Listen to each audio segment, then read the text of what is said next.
Hello दोस्तों, let's क्रैकेट की explainer series में आप लोगों का स्वागत है। और इस वीडियो में हम मेंस से रिलेटेड एक पॉइंट ऑफ व्यू को यहाँ पर देखने की कोशिश करेंगे कि किस तरीके से जो इंडियन आर्म्ड फोर्सेस हैं वो इवॉल्व हुई over the time, pre independence से लेकर के पोस्ट इंडिपेंडेंस तक की एक सीरीज़ हम यहाँ पर देखने की कोशिश करेंगे।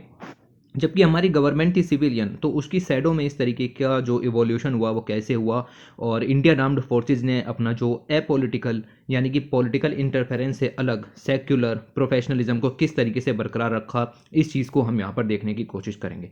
आर्टिकल जो है वो काफ़ी अच्छा है, और यहाँ से जो उठाया गया है ये उठाया गया आपकी योजना जनवरी 2022 से। वहाँ पर ये आर्टिकल दिया गया था, मैंने अलग से इसकी एक्सप्लेनर सीरीज़ यहाँ पर क्रिएट की है और बहुत ही खूबसूरत तरीके से लिखा गया है। ठीक है, तो हम यूपीएससी मेंस के हिसाब से ही चीज़ों को देखेंगे। ऐसा नहीं कि सारे पॉइंट्स ही हम पढ़ देंगे कि किस तरीके से इंडियन आर्म्ड फोर्सेज यहाँ पर हुई। एक व्यू यहाँ पर जानने की कोशिश करेंगे कि ओवर द टाइम किस तरीके से एवोल्यूशन हुआ। ओके, तो चलिए यहाँ पर देखते हैं आगे कि आर्टिकल में किस तरीके की चीज़ें लिखी गई हैं।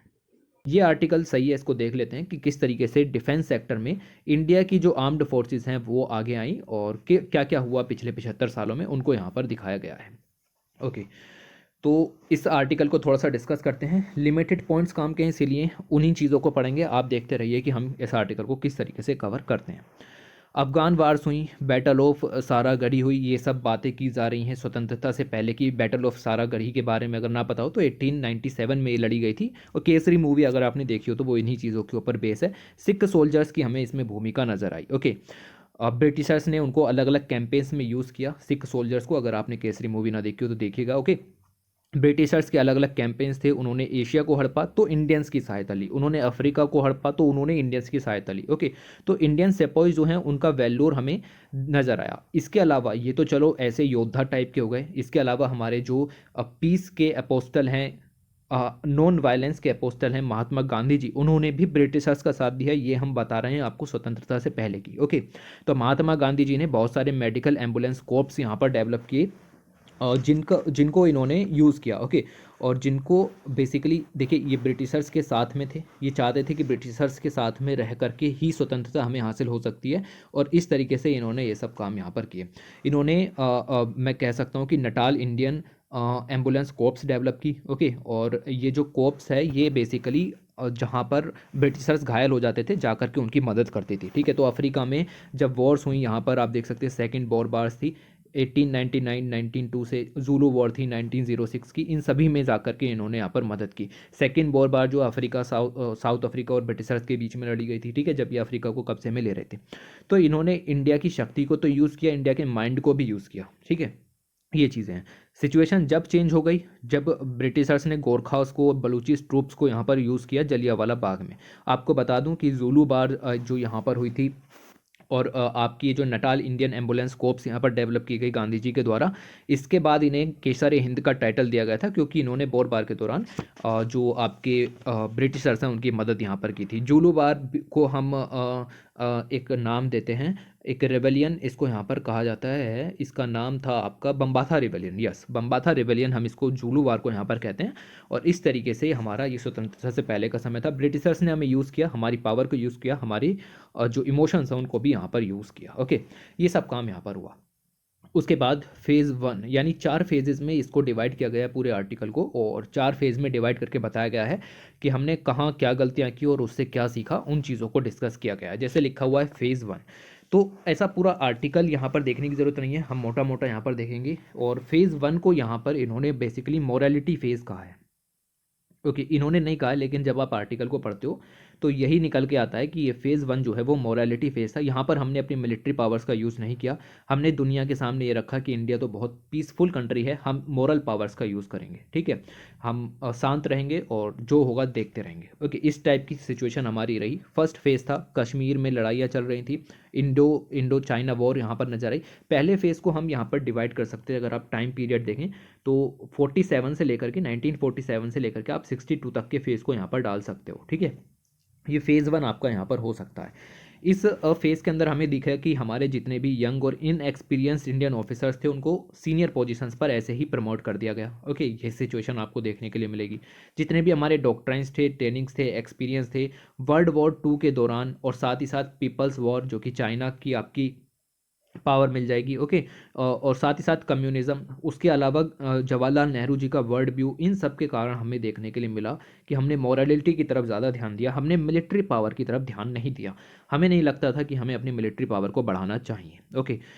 हमने देखिए कैसे मोरालिटी को बढ़ावा दिया। तो हमने कोरियन वार के दौरान अपनी 60th पैराशूट फील्ड एम्बुलेंस भेजी, हमने एम्बुलेंस भेजी सहायता के लिए। तो ये मोरालिटी नहीं तो और क्या है। ठीक है, हमने मिलिट्री पावर का यूज़ नहीं किया, हमारे पास हथियार नहीं थे। ठीक है, तो ये चीज़ हमें यहाँ पर समझनी है कि हमने इस तरीके से यहाँ पर फोकस किया। हमने मोबाइल आर्मी सर्जिकल हॉस्पिटल्स यहाँ पर जो है वो ओपन किए। आर्मी सर्जिकल हॉस्पिटल्स आप देखिए। ठीक है, तो जो भी लोग घायल होते थे उनकी मदद के लिए हम यहाँ पर आगे जाते थे।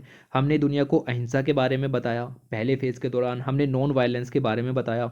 ठीक है, और could not have truly appreciated. और इसके कारण हम जो अपनी पेरीफेरी, हमारी जो बॉर्डर थे, वहाँ पर जो सिक्योरिटी चैलेंजेस थे उनकी तरफ ज़्यादा ध्यान नहीं दिया गया। और इसी की आपको देखने के लिए मिलेगा कि इसके अलावा आप देखो कि हमने आर्मी के लिए बजट्स भी कट कर दिए। ठीक है, तो बजट में जो पैसा जाता वो भी आपने रिड्यूस यहाँ पर कर दिया। हमारे पास एडिक्वेट वेपन्स नहीं थे, हमारे पास मैन पावर भी यहाँ पर नहीं थी। और ये सब चीज़ें आपको नज़र आएंगी। इसके अलावा NEFA यानी नॉर्थ ईस्टर्न फ्रंटियर एजेंसीज़, वहाँ पर भी आपको देखने के लिए मिलेगा कि गवर्नमेंट का पूरा इंटरफेयर वहाँ पर रहता था। ठीक है, ये सब चीज़ें चलती रहीं। और असम राइफल पोस्ट ये सब काम हुए। हमारी बहुत सारी जो ज़मीनें हैं वो भी हड़प ली गई, लाइक अक्साई चीन का इश्यूज़ यहाँ पर क्रिएट होने शुरू हो गए। लेसन हमने यहाँ से लिया, जो पहला फेज़ हमारा यहाँ पर ख़त्म हुआ, उसके बाद हमने देखा कि भाई ये जो मोरालिटी वाली बातें हैं इनसे कुछ नहीं होगा, हमें अपनी मिलिट्री जो पावर्स हैं उसको यहाँ पर बढ़ानी पड़ेगी। तो आप सिर्फ इतना भी याद रख सकते हो कि हमने क्या सीखा। हमने ये सीखा कि मॉरल पावर हमारे बॉर्डर्स पर वर्क नहीं करेगी, हमें अपनी मिलिट्री पावर को बढ़ाना पड़ेगा। ठीक है, तो 1962 का कन्फ्लिक्ट हुआ, इंडो चाइना वॉर हुई, इंडिया हार गया। ठीक है, चाइना जीता, अक्साई चीन गया। ठीक है, ये सब चीज़ें आपको समझ में आएंगी। और हमने ये सोचा कि भाई जो आपकी इंडियन आर्म्ड फोर्सेस हैं उनको बढ़ावा देना पड़ेगा। और जो आप देखो कि बॉर्डर्स पर आपकी ये मोरालिटी वाली बातें जो है वो काम में नहीं आती। ओवरऑल इस पूरे पैसेज का मकसद यही निकलता है कि हमें इसको यहाँ पर बढ़ाना पड़ेगा। एक दूसरा मकसद भी हमने यहाँ पर सीखा, एक चीज़ और हमने यहाँ पर सीखी कि army must be well equipped. Army अच्छे से इक्विप होनी चाहिए, विद लेटेस्ट वेपन उसके पास होने चाहिए, ताकि इंडिया की टेरिटोरियल इंटीग्रिटी को बचाया जा सके। और उनको उनको देखो समर यूनिफॉर्म प्रोवाइड की जा सके, कैनवास शूज़ प्रोवाइड करें। और जो हमारी आउटडेटेड .303 ली एनफील्ड राइफल्स थी उसको यहाँ पर चेंज किया जा सके, क्योंकि वो चाइनीज़ जो आर्म्स हैं उनके सामने यहाँ पर नहीं टिक पाई। हमने ऑर्डर ऑफ बैटल यूज़ किया, हमने चैन ऑफ कमांड यहाँ पर बनाई। ओके, चैन ऑफ कमांड हमने यहाँ पर बनाई। हमने कहा कि जो आर्मी है अगर कमांडेड नहीं होगी तो पूरी तरीके से बिखर जाएगी। ओके, तो ये सब काम इसके अंदर किए गए, इतना आप इग्नोर कर सकते हो। आपको जस्ट 2-3 लाइनें पता होनी चाहिए कि क्या क्या चीज़ें यहाँ पर चली। इसके बाद हमने ये भी डिसाइड किया कि इंडियन जो एयरफोर्स है उसको यहाँ पर, अभी देखिए हमने फिर भी और चीज़ें भी गलत की। ठीक है, कुछ और काम भी यहाँ पर किए जो कि हमें आगे आने वाले जो पीरियड्स थे उनमें भारी पड़े। ठीक है, लाइक हमने देखा कि Indian air force would not be deployed during the war in any offensive role. Indian air force को ऑफेंसिव रोल में रहने ही नहीं दिया गया। ये बात हमें कारगिल वॉर में समझ में आई कि ऑफेंसिव रोल में हमें रहना पड़ेगा। ठीक है, तो ये उस समय नहीं था, ये हमारी गलती यहाँ पर हो गई। और दूसरा चीज़ आपको यहाँ पर दिखेगी कि bravery by individuals and some units despite the shock of ill retarded and humiliated defeat, जो हमें 1962 में देखी। इसके बाद हमें फंडामेंटल चेंजेस लिए, लाइक जैसा कि ऊपर गिनाए गए स्ट्रक्चरल चेंजेस थे, ट्रेनिंग, इक्विपिंग और आर्म्ड फोर्सेस को जो बेटर इक्विपमेंट है वो यहाँ पर प्रोवाइड किए गए। लेकिन हमने ये भी कहा कि जो इंडियन एयरफोर्स है वो ऑफेंसिव रोल में बॉर्डर्स पर नहीं रहेगी। ओके, फेज़ 2 शुरू हुआ। ज़्यादा डिटेल में नहीं जाएंगे, धीरे धीरे देखते हुए चलेंगे। फेज़ 2 को आप यहाँ पर डिवाइड करना चाहते हैं अगर टाइम पीरियड में, तो 62 से लेकर के 88 तक डिवाइड कर सकते हो। ठीक है, 1988 तक 62 से लेकर के। तो हमने 62 की वॉर के बाद जो चेंजेस किए देख सकते हैं। हमने आर्मी का साइज़ यहाँ पर इंक्रीज़ किया, स्ट्रक्चरल ट्रेनिंग डॉक्ट्राइन शिफ्ट यहाँ पर किए। तो हमारी हार का जो अपॉर्चुनिटीज़ लेने के लिए पाकिस्तान ने इस अपॉर्चुनिटी का फ़ायदा उठाया कि 1962 में इंडिया को डिफीट मिल रही है तो हम भी कुछ एरिया जो है यहाँ पर कब्जे में ले लें। और उसके बाद आपको जो पाकिस्तान के प्रेसिडेंट है अयूब खान, उन्होंने एक वॉर यहाँ पर छेड़ दी और इंडिया ने उसका जो है वो करारा जवाब यहाँ पर दिया under the leadership of prime minister Lal Bahadur Shastri and defence minister YB Chauhan. और ये चीज़ें आपको नज़र आई। ओके, वॉर एंड हुई, स्टेलमेट हुआ। ओके, पाकिस्तान को कुछ इनिशियल एडवांटेजेस देखने के लिए मिले, लेकिन ओवरऑल जो है वो इंडियन आर्म्ड फोर्सेस उन्होंने इन सब चीज़ों को काबू में ले लिया। पीस जो है वो पाकिस्तान के साथ एस्टेब्लिश की गई, लेकिन शॉर्ट लिव थी। 1971 में ये चीज़ें फिर से उभर करके आईं और वर्स्ट जीनोसाइड देखने के लिए मिला आपको ईस्टर्न पाकिस्तान के अंदर। ओके, तो आपका बांग्लादेश वहाँ से क्रिएट हुआ और तो और बहुत सारे जो रेफ्यूजीज़ हैं वो भी इंडिया में यहाँ पर एंटर कर गए। Okay, however, having failed the and in the face of Pakistan declaration of war on 3rd December 1971, India's armed forces ने एक लाइटनिंग कैंपेन लिया जिससे पाकिस्तान की हार यहाँ पर आपको नज़र आएगी और ये देखने के लिए मिलेगा कि इंडिया ने पोस्ट इंडिपेंडेंस की मिलिट्री में जो हिस्ट्री है आपकी उसके अंदर कितना अच्छा काम यहाँ पर किया। ओके, तो इस तरीके से आपको ये फेज़ 2 यहाँ पर ख़त्म करना था। Even though India's armed forces had delivered unqualified victory, अभी भी पाथ जो है वो चैलेंजेस से भरा हुआ था। आपको दिखेगा कि पूरा वर्ड यहाँ पर चेंज हो रहा था। लाइक सीनो यूएस रिप्रोचमेंट हुआ 1972 में, थर्ड अरब इसराइल वॉर हुई 73 में, ऑयल क्राइसिस देखने के लिए मिला, साथ ही साथ जो लंबे समय से वियतनाम वॉर यहाँ पर चल रही थी 1975 में वो ख़त्म हुई। फेल्ड चाइनीज़ इन्वेजन देखने के लिए वियतनाम में घुसने की कोशिश कर रहा था, साथ ही साथ जो सोवियत आपका यूएसएसआर था वो अफगानिस्तान में एंटर कर रहा था। ईरान इराक वॉर यहाँ पर चल रही थी 1980 के अंदर। ओके, तो ये सब चीज़ें आपको नज़र आएंगी।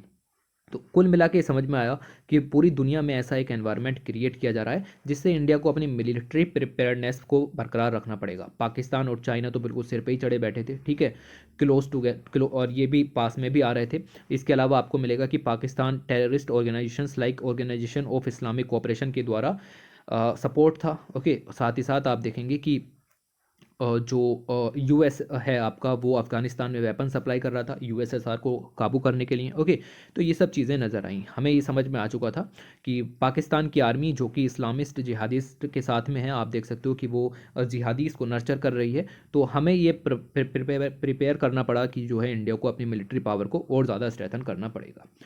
हमने आर्म्ड फोर्सेस को मॉडर्नाइजेशन करना शुरू किया। ओके, और इंडिया के वोटर्स पर उनको यहाँ पर सपोर्ट किया और जो अलग अलग नाइबर्स हैं उनको असिस्टेंस भी प्रोवाइड करनी शुरू की। अब हम यहाँ पर इंटरनेशनलाइज होने शुरू यहाँ पर हो गए। ओके, हमने श्रीलंका के अंदर इंडियन पीस कीपिंग फोर्सेस को यहाँ पर भेजा और वहाँ पर जो सिचुएशन है उसको कंट्रोल किया, जिसकी वजह से हैवी लॉस देखने के लिए मिल रहा था। आपकी इंडियन आर्मी के भी जो जवान हैं वो वहाँ पर शहीद हो रहे थे, लेकिन उसके बावजूद भी ये सब चीज़ें चलती रहीं। उसके बाद ऑपरेशन कैक्टस भी लॉन्च किया मालदीव्स के अंदर और यहाँ पर देखने के लिए मिलेगा कि जो एक कूप मालदीव के अंदर होने वाला था उसको यहाँ पर रोकने की कोशिश की गई। ओके, ये चीज़ें नज़र आएंगी। फिर फेज़ 3 यहाँ पर लॉन्च हुआ और ये आप देख सकते हो, कोई टाइम पीरियड बांटने की ज़रूरत नहीं है, सिर्फ ऐसे ही चलता रहने दो। ओके, नया फेज़ यहाँ पर शुरू हुआ इंडियन आर्म्ड फोर्सेस का और चाइना का चैलेंज यहाँ पर था। चाइना के पास अब नई तरीके के जो कह सकते हैं हेलीकॉप्टर्स यहाँ पर आ चुके थे जो कि उन्होंने इम्पोर्ट किए थे। ओके, और पीपल्स लिबरेशन आर्मी के पास नए वेपन थे इंक्लूडिंग यूएस मेड सिकोर्स की हेलीकॉप्टर्स। ओके, जो कि माउंटेन एरियाज़ में भी हेल्पफुल हो सकते थे और हिमालय हमें चाइना से अलग करता है। इंडियन आर्म फोर्सेस की बात करें तो चैलेंज जो है वो मल्टीप्लाई हो चुके थे, कई सारे चैलेंजेस आपको नज़र आ रहे थे। लाइक पाकिस्तान का तो था, चाइना का भी था, नॉर्थ ईस्ट के अंदर इंसर्जेंसीज भी यहाँ पर बढ़ती चली जा रही थी। उसके अलावा टेररिज्म इन पंजाब भी यहाँ पर बढ़ रहा था। उसके अलावा इंटरनेशनल इश्यूज़ भी थे, लाइक ऑपरेशन पवन चलाना पड़ा और श्रीलंका के अंदर, और साथ ही साथ जो पाक sponsored cross border terrorism Kashmir के अंदर था उसको भी कंट्रोल करना पड़ा। तो ये सब जो चैलेंजेस थे उनको यहाँ पर शॉर्ट आउट करने की कोशिश की गई। पाकिस्तान का इन्वॉल्वमेंट कश्मीर में लगातार बढ़ता चला जा रहा था और जिसके कारण हाइब्रिड वार यहाँ पर शुरू हुई इंडिया और पाकिस्तान के बीच। उसके बाद मेजर वॉर जो हुई वो सीधे के सीधे लेकर के आती है आपको। पाकिस्तान को हमने कंट्रोल रखा, पाकिस्तान की फ्रस्ट्रेशन हमें देखने के लिए मिली कारगिल के अंदर 1999 में। ओके, और यहाँ पर आपको देखने के लिए मिलेगा कि इंडियन आर्म्ड फोर्सेस ने इसको काफ़ी अच्छे से कब्जे में लिया। और जहाँ मैंने अभी आपसे बात की थी कि इंडियन जो एयरफोर्स है उसको यहाँ पर हम ऑफेंसिव मोड में, ऑफेंसिव रोल में नहीं रखेंगे, यहाँ पर ये सिचुएशन यहाँ पर चेंज करनी पड़ी और कहा गया कि they had one hand tied behind their back, और इन्होंने इसको यहाँ पर जीता with the help of Indian air force. Okay, पहला पॉइंट तो ये आपको सहायता देखने के लिए मिली। दूसरी चीज़ यहाँ पर मिलेगी आपको कि हमने लाइन ऑफ कंट्रोल को क्रॉस भी नहीं किया। ठीक है, लाइन ऑफ कंट्रोल को क्रॉस किए बिना हमने इस वॉर को जीता। कारगिल एक्सपीरियंस से काफ़ी ज़्यादा क्वेश्चंस यहाँ पर उभरे। ओके, कई सारी चीज़ें यहाँ पर निकल कर के आई about the effectiveness of intelligence gathering, कि हमारा जो इंटेलिजेंस गैदरिंग सिस्टम है वो अच्छा नहीं है, या फिर किस तरीके से रेगुलर पेट्रोलिंग की जाए इंडियन बॉर्डर्स पर। उस ये सारे इशूज़ को सॉर्ट आउट किया गया और इसके लिए कारगिल रिव्यू कमेटी और ग्रुप ऑफ मिनिस्टर्स जैसी कमिटीज़ भी यहाँ पर गठित हुई। इन सारी कमिटीज़ ने मिलकर के कुछ सुधार किए, जैसे आप देख सकते हैं कि full time national security adviser का अपॉइंटमेंट किया गया, मल्टी एजेंसी सेंटर्स डेवलप किए गए, और साथ ही साथ tri service command in the Andaman and Nicobar island यहाँ पर की गई। ओके, ये सब चीज़ें थी। फिर भी उसके बावजूद आपको देखने के लिए मिलेगा 2008 का मुंबई अटैक, और उसके बाद हमने नेशनल सिक्योरिटी गार्ड को रिवैम्प किया और मैरीटाइम सिक्योरिटी को भी अपग्रेड किया। इंडियन कोस्ट गार्ड है, इंडियन नेवी है, उन सभी को आपने यहाँ पर जो है वो सुधार किया उसके अंदर, ठीक है। और ये चीज़ें आपको देखने के लिए मिलेंगी। फेज़ 4 की बात करते हैं, और फेज़ 4 आपका 2014 से लेकर के करंट सिनेरियो आपको देखने के लिए मिलेगा। हमने जितने भी बजट के पर्सपेक्टिव थे उन सभी को यहाँ पर बढ़ाया, ज़्यादा से ज़्यादा पैसा इंडियन नेवी और इंडियन कोस्ट गार्ड के ऊपर यहाँ पर खर्च किया जाने लगा। ओके, इसके अलावा सी माउंट टेररिस्ट अटैक को भी यहाँ पर रोका गया। जितनी भी थॉट प्रैक्टिसेस थी लाइक पायरेसी वगैरह है, स्मगलिंग वगैरह है, ड्रग्स की, आर्म्स की, उसको यहाँ पर रोका गया। इसके लिए जो इंडिया की मैरीटाइम सिक्योरिटी है उसको इम्प्रूव किया गया। साथ ही इंडियन ओशन में चाइना की जो नेवी है उसको कंट्रोल करने के लिए भी कदम उठाए गए। पॉलिसी ऑफ जीरो टॉलरेंस यहाँ पर आपकी अडॉप्ट की गई क्रॉस बॉर्डर टेररिज्म को लेकर के।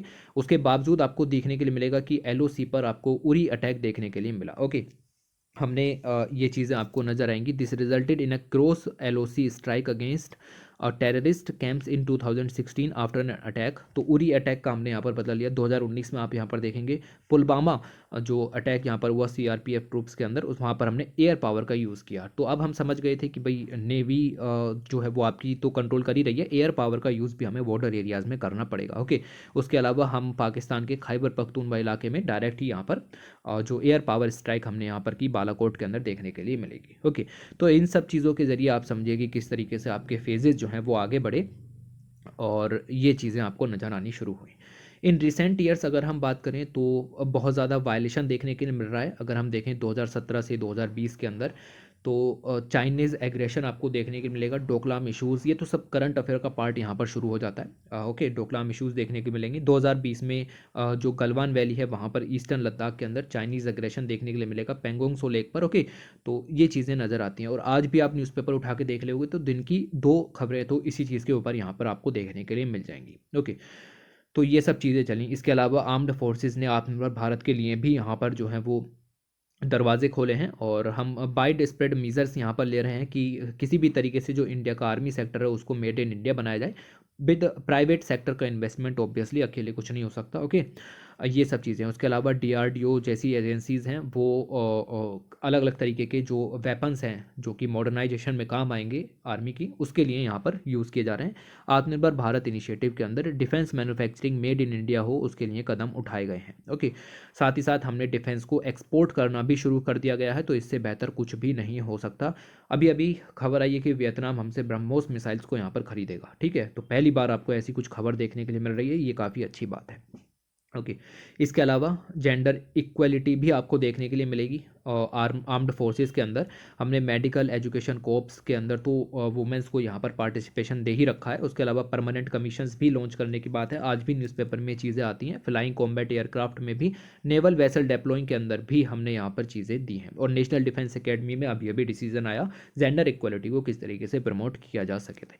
तो जब भी आपसे पूछा जाए कि वुमेन पार्टिसिपेशन के बारे में, तो ये सब चीज़ें आप लिख सकते हो। ऐसा डायरेक्ट क्वेश्चन मुश्किल है निकले, बट जैसा भी पॉलिटिक्स के बारे में पूछा कि वुमेन्स का पार्टिसिपेशन इन पॉलिटिकल सिनेरियो, तो ऐसा ही क्वेश्चन यहाँ से भी निकल सकता है। उसके अलावा 15 अगस्त 2019 को पीएम ने अनाउंस किया कि एक पोस्ट ऑफ डिफेंस स्टाफ यहाँ पर क्रिएट करेंगे, और साथ ही साथ डिपार्टमेंट ऑफ मिलिट्री अफेयर्स भी क्रिएट करेंगे। तो ये कुछ क्या है, ये कुछ मेजर डिफेंस रिफॉर्म्स हैं जो कि ज़रूरी हो जाते हैं करंट सिनेरियोज को देखते हुए। इसके अलावा आप देख सकते हैं कि टेक्नोलॉजी का यूज़ आर्मी के अंदर यहाँ पर किया जाना चाहिए। नई जो टेक्नोलॉजी सेंट्रिक डेवलपमेंट है वो अगर आर्म्ड फोर्सेज के अंदर किए गए तो काफ़ी अच्छा रहेगा। नई टेक्नोलॉजीज़ के अंदर आर्टिफिशियल इंटेलिजेंस से युक्त कुछ इंफ्रास्ट्रक्चर, रोबोटिक्स और मशीनरी का use, internet of things, modern advance stand of weapons, surveillance technologies, ये सब हम यहाँ पर लॉन्च कर सकते हैं जिससे इंडियन आर्मी का मॉडर्नाइजेशन किया जा सके। ओके, तो ये आपको चीज़ें इतनी पता होनी चाहिए। लास्ट 70 ईयर्स में बहुत सारे चैलेंजेस देखने के लिए मिले, और उन चैलेंजेस को हमने अपॉर्चुनिटीज़ में क्रिएट किया। तो ये भी आपको देखने के लिए मिलेगा। एक आउटस्टैंडिंग एंड कंसिस्टेंट फीचर जो इंडियन आर्म्ड फोर्सेस के अंदर में रहता है वो है इनका सेक्युलर ट्रेडिशन और साथ ही साथ अपॉलिटिकल प्रोफेशनलिज्म। ठीक है, ये दोनों की दोनों टर्म्स आप यहाँ पर यूज़ कर सकते हो, अच्छा इफेक्ट डालती हैं। ठीक है, तो अपॉलिटिकल प्रोफेशनलिज्म मतलब पॉलिटिक्स से कम जो है वो आपको इम्पैक्ट होना है इस चीज़ के बारे में, और सेक्युलर ट्रेडिशन भी आपको यहाँ पर देखने के लिए मिलेगा, और जबकि गवर्नमेंट आपकी सिविलियन हो तब। ठीक है, ये पॉइंट आप यहाँ पर मतलब ऐसा ऐसे आए तो आप इससे शुरू भी आप बात भी कर सकते हो, ये अच्छा रहेगा।